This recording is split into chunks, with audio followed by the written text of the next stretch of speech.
In the early 1980s, during the big boom of Japanese game centers, there was one genre that ruled above all others: shoot 'em ups.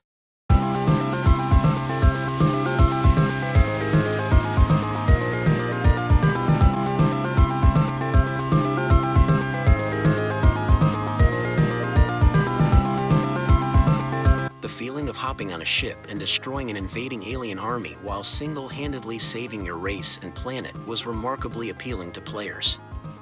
Especially in a time where sci-fi movies began to feature intense dogfighting in space, bringing this new era of science fiction to its peak.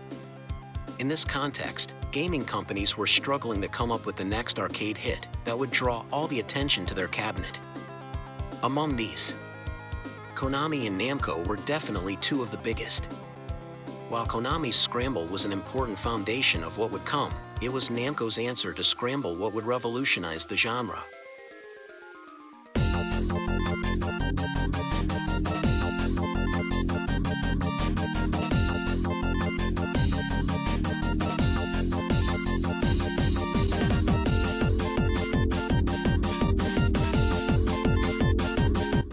In 1982, Xevious released on Japanese arcades and became a massive hit.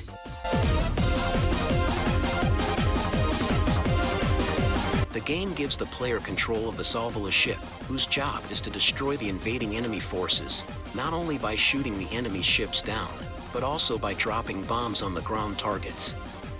This dual attack became the main appeal of Xevious' addictive gameplay, and a basic feature of most vertically scrolling shooting games to come. The cabinet eventually came out overseas, released by Atari, where it also enjoyed the same popularity and had a unique commercial, which only the audio was found for now, with the awesome tagline, "Are you devious enough to beat Xevious?" With the rise of game consoles, Xevious console ports were a given. On the West, the Atari 7800 version was quite popular and faithful to the source, but the most popular port definitely came out for the Nintendo Famicom. Since both the arcade version and the Famicom were insanely popular in Japan, the game sold very well. Although the expectations of fans of the arcade may not have been met at first, the 8-bit port became the most popular version, even getting a release on the West as Xevious the Avenger, although it came out a little late during the NES life and fell short compared to other releases at the time.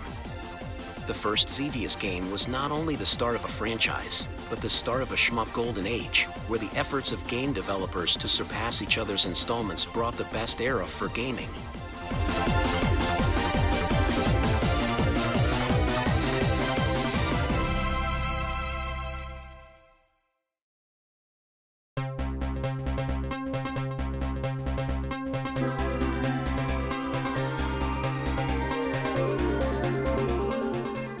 Xevious is divided into 16 areas, though there isn't a text displaying the area number. These bushes are the indicator for a new level. If you die, you go back to the beginning of the stage, unless you got further than 70% of an area. If you die after that mark, you start on the next level. There is a heavy element of randomness in some of the enemies' patterns and lineups. Since this is one of the first games to introduce the ranked concept, this means the longer you survive on one life, the harder the enemies' patterns become. Since there are no power-ups for the ship, recovering from a lost life isn't a big deal. In fact, you can keep the rank low that way, but there are a few spots for some of the enemies that will always be there. We will take a look at the arcade version and two of the most important ports: the Famicom version and the arcade mode of the PC Engine game Xevious, the Far Drought Saga, which was sort of a sequel game that had its first version for the MSX2 computer and was remade for the PC Engine, including an arcade mode with the Far Drought graphics. Before we start, we should become familiar with the game's enemies. Toroid, the first enemy that appears, and usually the easiest one in terms of patterns. Like most enemies on Xevious, it behaves by flying to the player, avoiding the line of fire of the Salvalu and shooting bullets when it gets to a low point of the screen. Torcan, usually the second enemy. It will advance the player, shoot once, then retreat.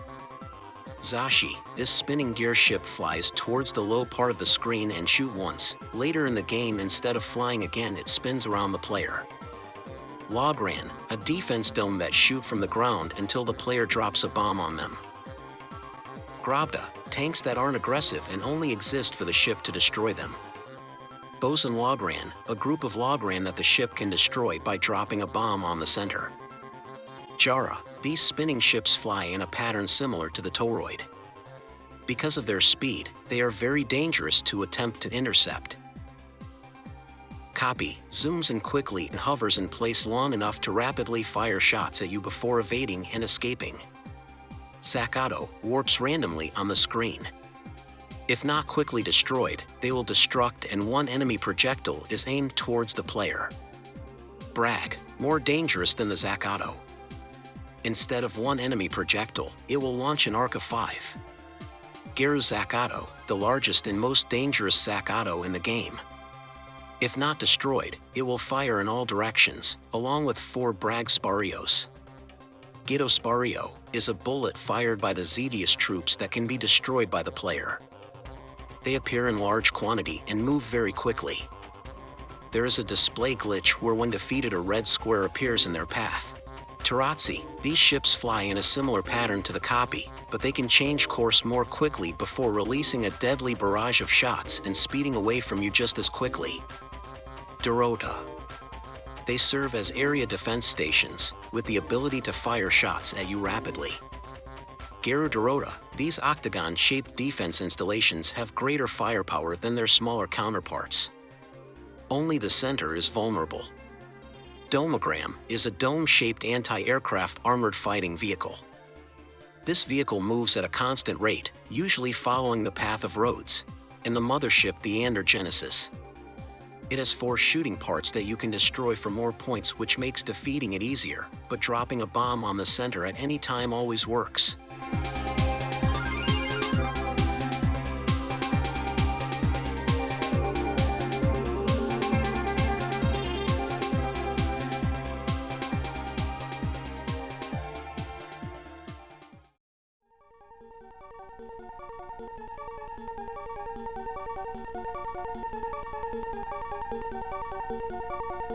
There are also hidden citadels that the players can discover and destroy for extra points. And most importantly, for hidden special flags that grant an extra ship. These flags are located randomly along an horizontal line the player need to bomb to reveal it. Along the river on stage 1. Through the middle of the lake on stage 3. Before the docks on stage 5.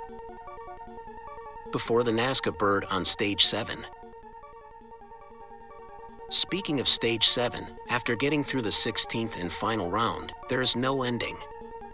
The game loops until all ships are lost. Instead of looping from stage 1, the game starts the second loop on level 7, which makes subsequent runs shorter. In this guide we will see all levels and what can be expected from the game, although viewers should keep in mind that most enemies' formations are random and can depend on the rank and score. Destroying the ground radars can keep the amount of flying enemies low, which is of great help. The movement of the Solvolin needs to be addressed. The speed is significantly slower when retreating to the lower part of the screen compared to moving forward or to the sides, which can make dodging tricky and needs time to get used to. The ship also can't advance to the top of the screen. It only gets to where the ground crosshair reaches, so this needs to be kept in mind when moving through the levels.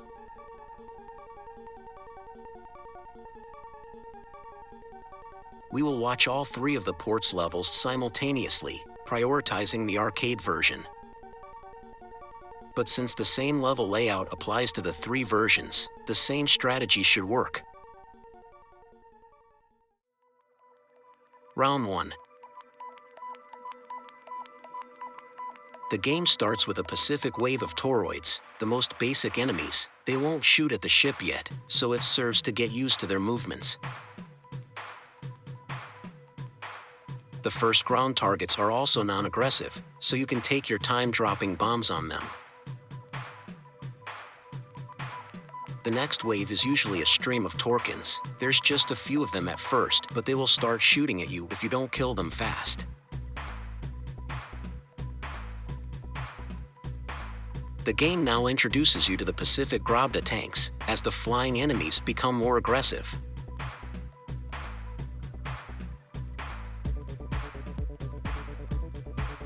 The ground domes start shooting at the Solvalu now. Destroy them quickly to avoid bullet clutter. Also drop a swift bomb at the center of the Bosun Logran to finish round 1.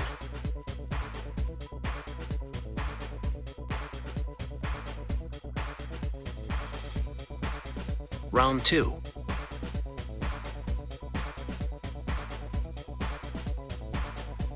This round introduces the moving ground enemies. To destroy them, aim the crosshair in front of their trajectory for a certain bullseye. Next is a combination of normal enemies and ground targets. You should get used to this mechanic from now on. Be careful with enemies that shoot at the back of the Solvalu. Always keep an eye for those. Dropping a bomb between 2 ground enemies works for destroying both almost every time.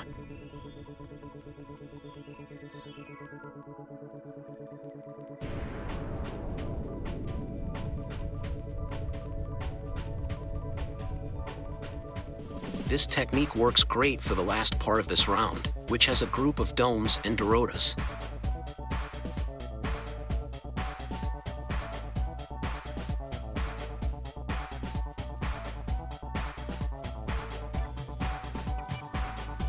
Round 3. A Xevious staple is next, the Maze of the Flying Boards. Real name, Bakura. They are indestructible, which forces the ship to dodge them, carefully turning the level into a maze the Solvalu must traverse.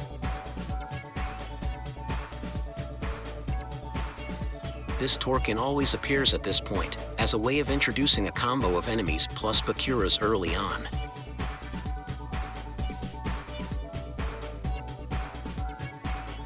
After the maze there are 3 waves of aggressive enemies.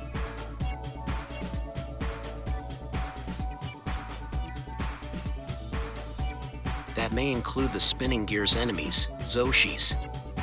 Try to shoot them down quickly. They normally stop before the low part of the screen to shoot and retreat.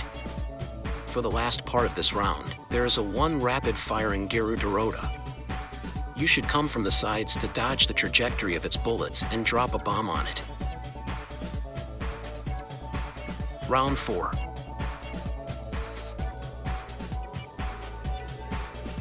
This round starts with mostly ground enemies and a few waves of random enemies. Luckily with a pause between them so the player can focus on destroying ground targets.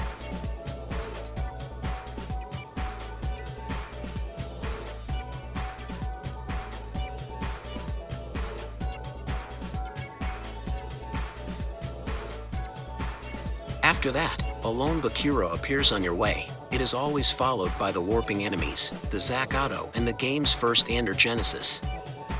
For this first one, try to dodge by moving to the sides and returning to the middle until the Zakato wave ends.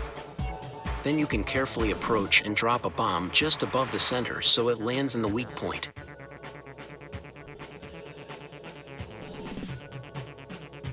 After that, there is non-stop wave of enemies. This time in the arcade version the Jara are introduced. The first time they appear they won't shoot, making them much easier.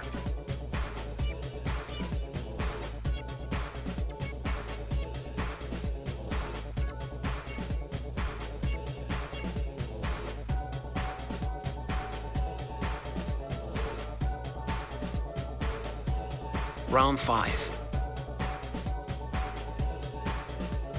You should quickly destroy the ground targets, since the waves now become more aggressive.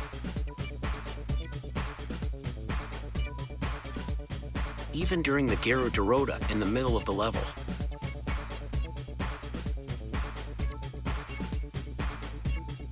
You get no break from the waves, which are randomly generated but always very aggressive in all the 3 ports as you can see. Try to destroy the domes first, because the next 2 waves repeat the last wave's enemies with the same aggressiveness.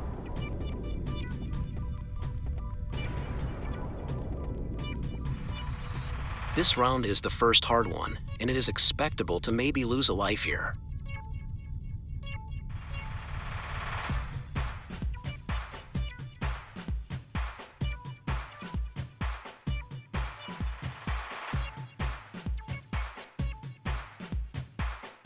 Round 6.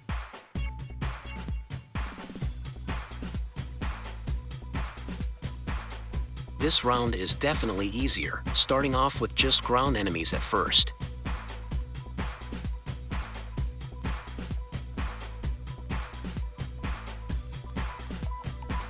They are easy to take down, but a random wave appears just as the Gyrodorota starts shooting a stream of bullets. Try to destroy it while dodging them. At this point, the spinning Jaras will shoot from behind, so be very careful when dodging them.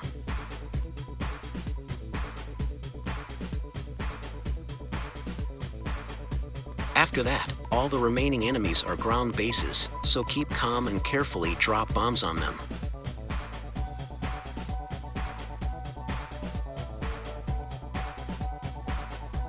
Try to destroy them as quickly as they appear, to avoid the bullet clutter.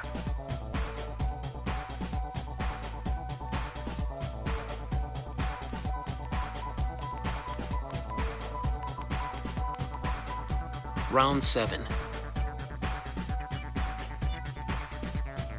This is a very calm round, filled almost to the end with a Bakura maze.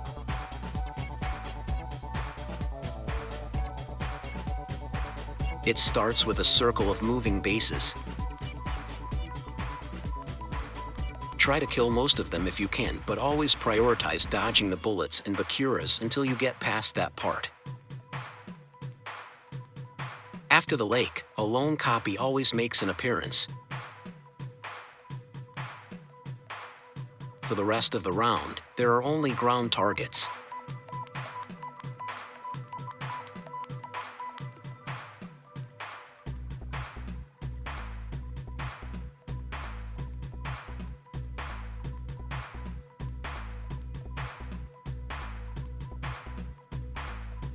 Until the first appearance of the Tarazzi, be sure of dodge the bullets instead of trying to shoot them.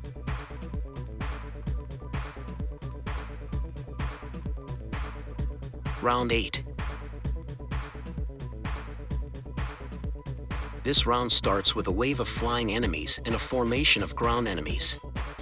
Carefully dodge the dome bullets and try to take them all out quickly, so you can focus on the Gyrodorota that appears afterwards.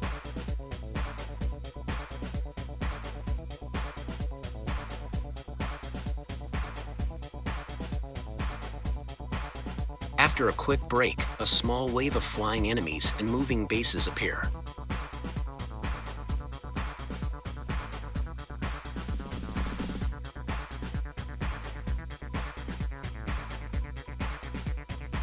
All that remains in the round are ground bases. If you dodge, always moving to the sides and returning to the middle so you don't get cornered, you will have no problem.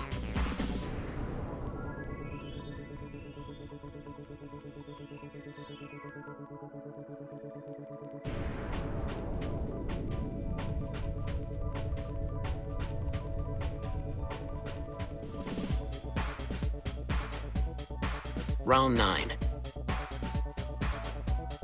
This round always start with a wave of Zoshis. When the Gyrodorota appears, a random wave joins the flying attack.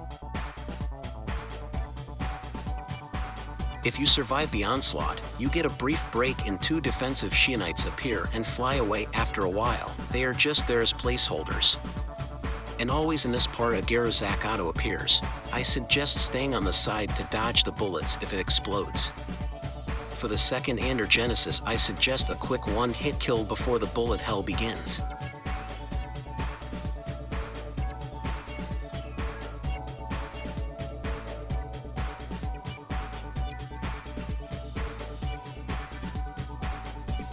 A wave of warping Zakato always follows, and a series of random waves of aggressive enemies appear until the end of the round.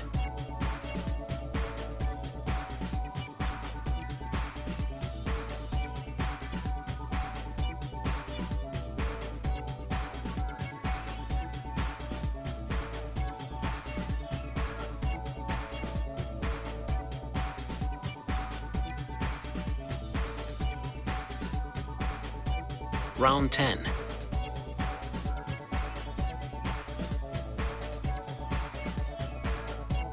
More random waves follow, and a new group of moving bases appear. Try to kill at least 2 or 3 before moving to the right and wait for the 3 Geruzacados that always appear next.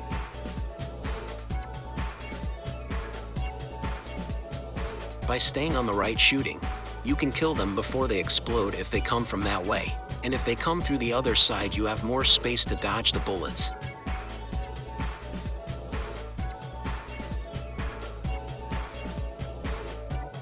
After the Geruzacados, only ground enemies remain for the rest of the round.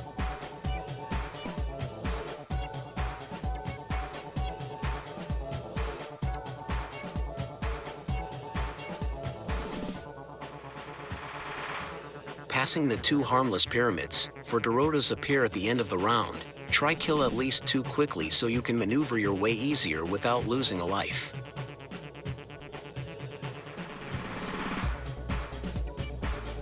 Round 11. This round starts with a Bosun Logran that you should destroy quickly.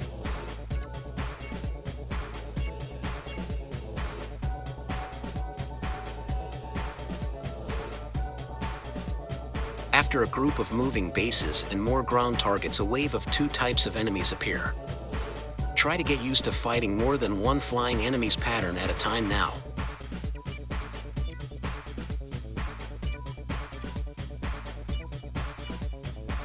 After another maze of Bakuras, another wave of 2 types of enemy units repeats.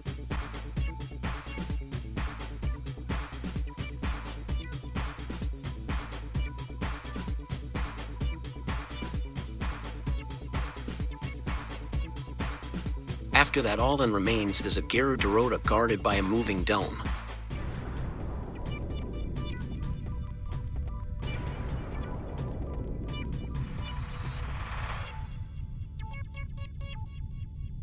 Round 12.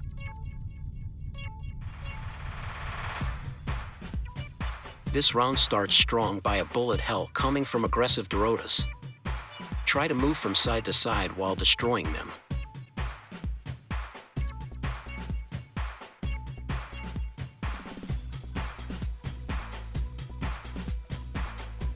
You get a quick break in a wave combined with moving bases.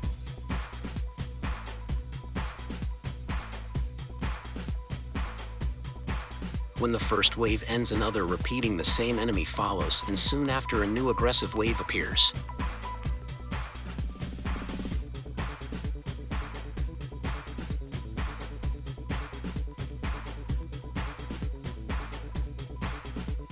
Only ground targets remain now. Be careful when approaching the 4 Dorotas. It is best to kill them quickly and always prioritize surviving by dodging the bullet hell. A lone Geru Dorota is at the end of the round, guarded by 2 moving domes. Round 13. The round starts with 3 Dorotas that should be taken care of quickly, followed by 2 more Dorotas and the first flying wave for this level.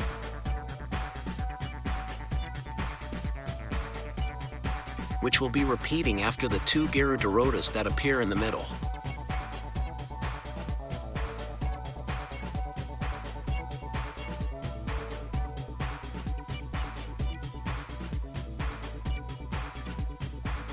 After a brief break bombing Gradbas, enemies repeat again, followed always by Zoshis that appeared from both sides. Be very careful, since they will spin around the Solvalu if not killed.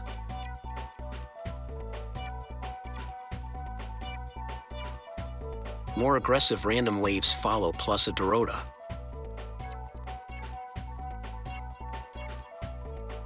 At this part, Gydos Barrios and Fasts Jaras fill the screen. Don't panic and try to move to the sides without getting cornered.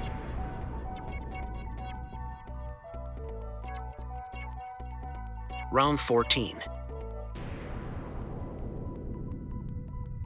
This round always begins with exploding Bragzacados. Keep your distance to make dodging the wave of bullets easier. 2 spinning Zoshis and the 3rd Andergenesis appear. Carefully move closer and destroy it quickly.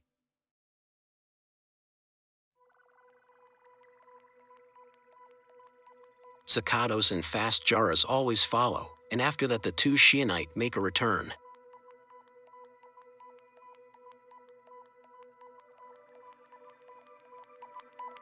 When they leave, Sakatos always appear in a quick Gyro-Zakato that leaves way to the final Andergenesis. Try to destroy it quickly since Gytos, Sparios, and Zakatos always appear alongside the mothership.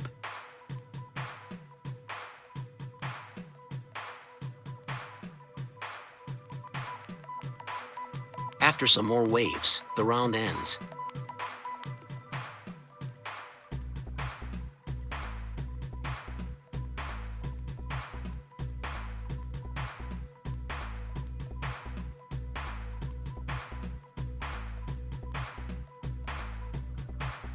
Round 15.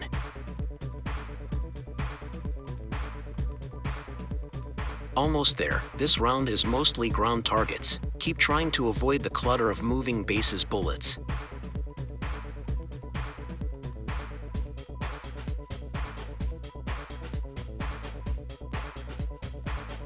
Get ready for multiple waves of the same enemy type that will repeat until a Gyro-Dorota appears.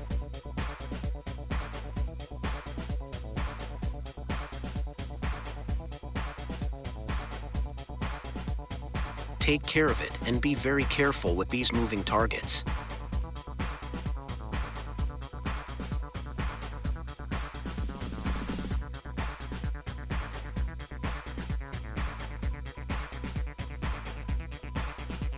Try to bomb these last 3 targets so they don't follow you further.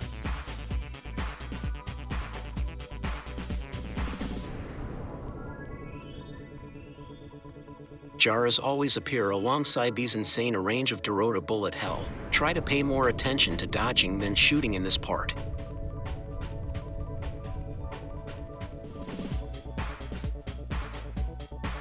Round 16.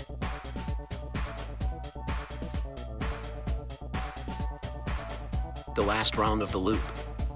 A small wave greets you to hell.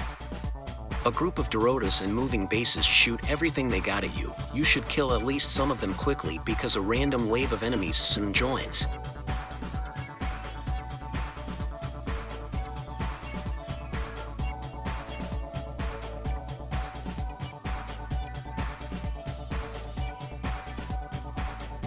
After a small break, another wave hits you along with a range of shooting domes and a Gyro-Dorota. Dodge carefully while shooting, and try to destroy the base without getting cornered if you can.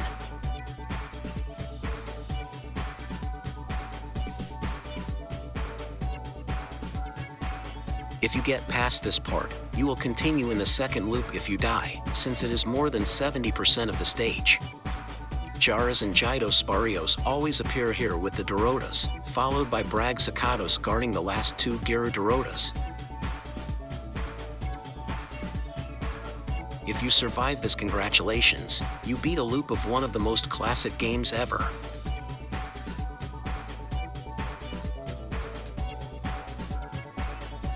Thanks for watching until the end. We strongly suggest you check out Patman QC video The History of Xevious for a full documentary about how the game came to be. Next time, we will take a look at Konami's response with another staple of the genre that took Xevious's mechanics and gameplay on a different direction, spawning a new subgenre that coexisted with the shmup era.